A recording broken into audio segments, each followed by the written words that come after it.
ಸಾಂಸ್ಕೃತಿಕ ನಗರಿ ಮೈಸೂರು ಜಿಲ್ಲೆಯಲ್ಲಿ ಮೈಕ್ರೋ ಫೈನಾನ್ಸ್ ಹಾವಳಿ ಮತ್ತೆ ಜೋರಾದಂತಿದೆ. ಸಾಲ ಕಟ್ಟಿ ಇಲ್ಲ ಅಂದ್ರೆ ಪರಿಣಾಮ ನೆಟ್ಟಿಗಿರಲ್ಲ ಅಂತ ಹುಣಸೂರು ತಾಲೂಕಿನ ನಂಜಾಪುರದಲ್ಲಿ ಮಹಿಳೆಗೆ ಫೈನಾನ್ಸ್ ಸಿಬ್ಬಂದಿ ಬೆದರಿಕೆ ಹಾಕಿದ್ದಾರೆ. ಮೈಕ್ರೋ ಫೈನಾನ್ಸ್ ಹಾವಳಿಗೆ ಬೇಸತ್ತು 3 ಬಾರಿ ಈ ಮಹಿಳೆ ವಿಷ ಸೇವಿಸಿ ಆತ್ಮಹತ್ಯೆಗೆ ಯತ್ನ ಮಾಡಿದ್ಲು. ಉಡುಪಿಯಲ್ಲಿ ಖಾಸಗಿ ಬಸ್ಗಳ ಹುಚ್ಚಾಟ ಮಿತಿ ಮೀರಿದೆ. ಕುಂದಾಪುರದಿಂದ ಉಡುಪಿ ನಗರ ಪ್ರವೇಶಿಸ್ತಾ ಇದ್ದ ದುರ್ಗಾ ಬಸ್ ಏಕಾಏಕಿ ಬ್ರೇಕ್ ಹಾಕಿ 180 ಡಿಗ್ರಿ ಸುತ್ತಿದ್ದಾರೆ ಚಾಲಕ. ಈ ದೃಶ್ಯ ಸಿಸಿಟಿವಿಯಲ್ಲಿ ಸೆರೆಯಾಗಿದೆ. ಇಷ್ಟಾದರೂ ಕೂಡ ಏನೂ ಆಗದಂತೆ ಅತಿ ವೇಗದಲ್ಲಿ ಬಸ್ ಓಡಿಸಿದ್ದಾರಂತೆ ಚಾಲಕ. ಇದರಿಂದಾಗಿ ಬಸ್ನಲ್ಲಿದ್ದವರು ಕಂಗಾಲಾಗಿ ಹೋಗಿದ್ದಾರೆ.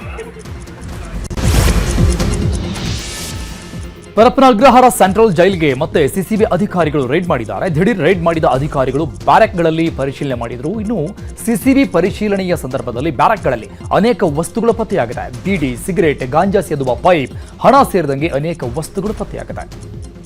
ಇನ್ನು ಜಮೀನಲ್ಲಿ ತನ್ನ ಬೆಳೆಯ ಮಧ್ಯೆ ಗಾಂಜಾ ಬೆಳೆ ಬೆಳೆದಿದ್ದ ವ್ಯಕ್ತಿ ಇದೀಗ ಪೊಲೀಸರ ಅತಿಥಿಯಾಗಿದ್ದಾನೆ. ಮಂಡ್ಯ ಜಿಲ್ಲೆಯ ಕಾಶಿ ಮುರುಕನಹಳ್ಳಿ ಗ್ರಾಮದಲ್ಲಿ ಘಟನೆ ನಡೆದಿದೆ. ಬೋರೇಗೌಡ ಅನ್ನುವ ವ್ಯಕ್ತಿ ತಮ್ಮ ಜಮೀನಲ್ಲಿ ಅಡಿಕೆ, ಬಾಳೆ, ತೆಂಗು ಸೇರಿದಂಗೆ ವಿವಿಧ ಬೆಳೆಗಳನ್ನು ಬೆಳೆದಿದ್ದ. ಆ ಬೆಳೆಗಳ ಮಧ್ಯೆ ಗಾಂಜಾ ಗಿಡಗಳನ್ನು ಬೆಳೆದಿದ್ದ. ಬೆಳಗಾವಿಯಲ್ಲಿ ಹಾಡ ಹಗಲೇ ನ್ಯಾಯವಾದಿ ಮೇಲೆ ಮಾರಣಾಂತಿಕ ಹಲ್ಲೆ ನಡೆದಿದೆ. ಗೋಕಾಕ್ ನಗರದ ಬಸವೇಶ್ವರ ವೃತ್ತದಲ್ಲಿ ನ್ಯಾಯವಾದಿ ಚಂದನ್ ಗಿಡ್ನಾ ಅವರ ಮೇಲೆ ಹಲ್ಲೆ ಮಾಡಲಾಗಿದೆ. ರಸ್ತೆ ಚರಂಡಿ ಅಗಲೀಕರಣ ವಿಚಾರದಲ್ಲಿ ವಾಗ್ವಾದ ನಡೆದಿದ್ದು, ಬಡಿಗೆಗಳಿಂದ ಸಾರ್ವಜನಿಕವಾಗಿಯೇ 10ಕ್ಕೂ ಹೆಚ್ಚು ಮಂದಿ ಚಂದನ್ ಗಿಡ್ನಾರ ಮೇಲೆ ಹಲ್ಲೆ ಮಾಡಿದ್ದಾರೆ. ಈಗ ರಾಜ್ಯದ ಪ್ರಮುಖ ಸುದ್ದಿಗಳನ್ನು ನೋಡೋಣ. ಬೆಳಗಾವಿಯಲ್ಲಿ ಕಚ್ಚಿದ ಹಾವಿನ ಸಮೇತ ಆಸ್ಪತ್ರೆಗೆ ಬಂದ ವ್ಯಕ್ತಿ ಚಿಕಿತ್ಸೆಯನ್ನು ಪಡೆದುಕೊಂಡಿದ್ದಾನೆ. ಅಂಬೇವಾಡಿ ಗ್ರಾಮದಲ್ಲಿ ತನ್ನ ಜಮೀನಲ್ಲಿ ಕೆಲಸ ಮಾಡುವಾಗ ಹಾವು ಕಚ್ಚಿದೆ. ಬಿಮ್ಸ್ ಆಸ್ಪತ್ರೆಗೆ ಬಂದು ಈಗ ದಾಖಲಾಗಿದ್ದಾನೆ. ಇನ್ನು ಹುಬ್ಬಳ್ಳಿಯ ಚನ್ನಪೇಟೆಯಲ್ಲಿ ಹಾವು ಕಚ್ಚಿ ವ್ಯಕ್ತಿ ಸಾವನ್ನಪ್ಪಿದ್ದಾನೆ. ಪಡಿಯಪ್ಪ ನಂದುಡಗಿ ಮೃತ ದುರ್ದೈವಿ. ಮೂತ್ರ ವಿಸರ್ಜನೆಗೆಂದು ಹೋದಾಗ ಕೊಳಕು ಮಂಡಲ ಹಾವು ಕಚ್ಚಿತ್ತು, ಸಾವನ್ನಪ್ಪಿದ್ದಾನೆ.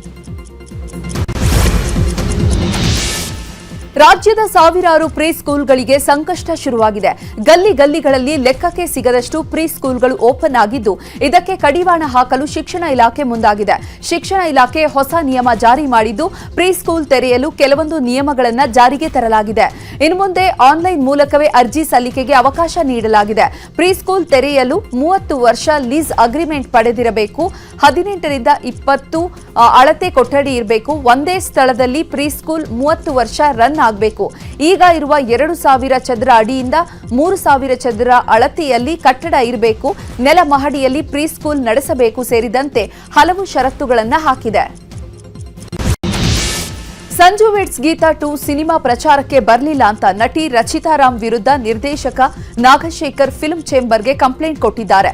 ಇತ್ತೀಚೆಗಷ್ಟೇ ಸಂಜು ವೆಡ್ಸ್ ಗೀತಾ 2 ಸಿನಿಮಾವನ್ನ 2ನೇ ಬಾರಿ ರಿಲೀಸ್ ಮಾಡಲಾಗಿತ್ತು.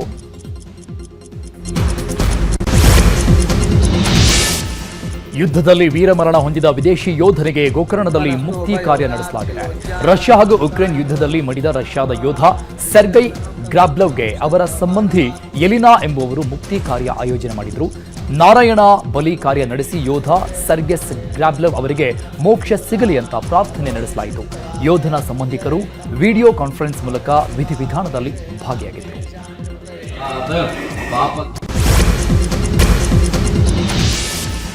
ಅಹಮದಾಬಾದ್ನಲ್ಲಿ ಏರ್ ಇಂಡಿಯಾ ವಿಮಾನ ಅಪಘಾತದ ಬಳಿಕ ದೇಶದ ಹಲವೆಡೆ ವಿಮಾನಗಳಲ್ಲಿ ಒಂದಲ್ಲ ಒಂದು ಸಮಸ್ಯೆಗಳು ಕಾಣಿಸಿಕೊಳ್ತಾನೆ ಇವೆ. ಅದರಲ್ಲೂ ಏರ್ ಇಂಡಿಯಾ ವಿಮಾನಗಳಲ್ಲೇ ಹೆಚ್ಚು ಸಮಸ್ಯೆ ಆಗ್ತಾ ಇದೆ. ಒಂದೇ ದಿನ 6 ಏರ್ ಇಂಡಿಯಾ ವಿಮಾನಗಳಲ್ಲಿ ದೋಷ ಕಾಣಿಸಿಕೊಂಡಿದೆ. ಅಹಮದಾಬಾದ್ನಲ್ಲಿ ಏರ್ ಇಂಡಿಯಾ ವಿಮಾನ ಹಾಸ್ಟೆಲ್ ಕಟ್ಟಡಕ್ಕೆ ಡಿಕ್ಕಿ ಹೊಡೆದಿತ್ತು. ಈ ವೇಳೆ ಜೀವ ಉಳಿಸಿಕೊಳ್ಳಲು ವೈದ್ಯಕೀಯ ವಿದ್ಯಾರ್ಥಿಗಳು ಕಟ್ಟಡದ 4ನೇ ಮಹಡಿಯಿಂದ ಜಿಗಿದಿದ್ದಾರೆ. ಈ ವಿಡಿಯೋ ಈಗ ವೈರಲ್ ಆಗ್ತಿದೆ. ತಮಿಳುನಾಡು ಕೇರಳ ರಾಷ್ಟ್ರೀಯ ಹೆದ್ದಾರಿಯಲ್ಲಿ ರೋಗಿಯನ್ನ ಕರೆದುಕೊಂಡು ಹೋಗ್ತಾ ಇದ್ದ ಆಂಬ್ಯುಲೆನ್ಸ್ ಕಂಟ್ರೋಲ್ ತಪ್ಪಿ ಪಲ್ಟಿಯಾಗಿದೆ. ಅದೃಷ್ಟವಶಾತ್ ರೋಗಿ ಸೇರಿದಂಗೆ ಯಾರಿಗೂ ಗಾಯಗಳಾಗಿಲ್ಲ. ಭಯಾನಕ ಸಿಸಿಟಿವಿ ದೃಶ್ಯ ಸಿಸಿಟಿವಿಯಲ್ಲಿ ಸರಿಯಾಗಿದೆ.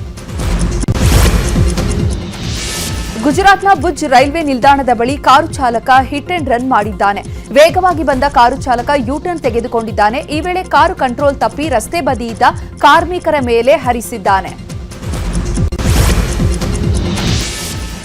ಪತಿ ಸಾಲ ತೀರಿಸದಿದ್ದಕ್ಕೆ ಪತ್ನಿಯನ್ನ ಮರಕ್ಕೆ ಕಟ್ಟಿ ಹಾಕಿ ದುರುಳರು ಚಿತ್ರಹಿಂಸೆ ಕೊಟ್ಟಿರುವ ಘಟನೆ ಆಂಧ್ರದ ಚಿತ್ತೂರಿನಲ್ಲಿ ನಡೆದಿದೆ.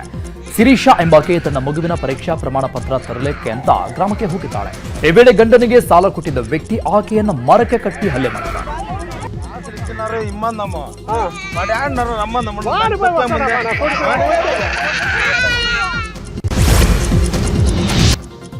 ವಿದೇಶದ ಸುದ್ದಿಗಳನ್ನ ನೋಡೋಣ.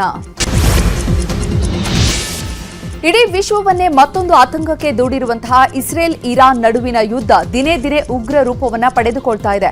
ಇಸ್ರೇಲ್ ದಾಳಿಗೆ ಬೆದರಿ ಇರಾನ್ ಅಧ್ಯಕ್ಷ ಖಮೇನಿ ಸುರಕ್ಷಿತ ಸ್ಥಳ ಸೇರಿಕೊಂಡಿದ್ದಾರೆ ಎನ್ನಲಾಗಿದೆ. ಖಮೇನಿ ಹತ್ಯೆಗೆ ಬೆಂಜಮಿನ್ ನೆತನ್ಯಾಹು ಶಪಥ ಮಾಡಿದ್ದು ಸದಾಂ ಹುಸೇನ್ ರೀತಿ ಹತ್ಯೆ ಮಾಡೋದಾಗಿ ಗುಡುಗಿದ್ದಾರೆ. ಇರಾನ್ ಇಸ್ರೇಲ್ ಮಧ್ಯೆ ಯುದ್ಧ ಮುಂದುವರೆದಿದೆ. ಈ ಬೆನ್ನಲ್ಲೇ G7 ಶೃಂಗಸಭೆಯನ್ನ ಅಮೆರಿಕ ಅಧ್ಯಕ್ಷ ಟ್ರಂಪ್ ಮೊಟಕುಗೊಳಿಸಿ ಒಂದು ದಿನ ಮುಂಚೆಯೇ ವಾಪಸ್ಸಾಗಿದ್ದಾರೆ. ಹೀಗಾಗಿ ಕದನ ವಿರಾಮವಿರಬಹುದು ಅಂತ ಚರ್ಚೆ ಆಗ್ತಾ ಇದೆ. ಆದರೆ ಇದಕ್ಕೆ ಟ್ರಂಪ್ ಪ್ರತಿಕ್ರಿಯಿಸಿದ್ದು ಕದನ ವಿರಾಮಕ್ಕಿಂತ ದೊಡ್ಡ ಉದ್ದೇಶವಿದೆ ಅಂತ ಹೇಳಿದ್ದಾರೆ. ಇರಾನ್ನಲ್ಲಿರುವ ಭಾರತೀಯರಿಗೆ ಟ್ರಂಪ್ ಮಾತಿನಿಂದ ಮತ್ತಷ್ಟು ಯುದ್ಧದ ಆತಂಕ ಹೆಚ್ಚಾಗಿದೆ. ಹೀಗಾಗಿ ಟೆಹರಾನ್ನಲ್ಲಿರುವಂತಹ ಭಾರತೀಯರನ್ನ ಸ್ಥಳಾಂತರಿಸಲಾಗ್ತಾ ಇದೆ. ಈಗಾಗಲೇ ಟೆಹರಾನ್ನಲ್ಲಿದ್ದ 110 ಭಾರತೀಯ ವಿದ್ಯಾರ್ಥಿಗಳನ್ನ ಅರ್ಮೇನಿಯಾ ಗಡಿ ಮೂಲಕ ಸ್ಥಳಾಂತರ ಮಾಡಲಾಗಿದೆ. ನಾಳೆ ದೆಹಲಿಗೆ ಬರಲಿದ್ದಾರೆ.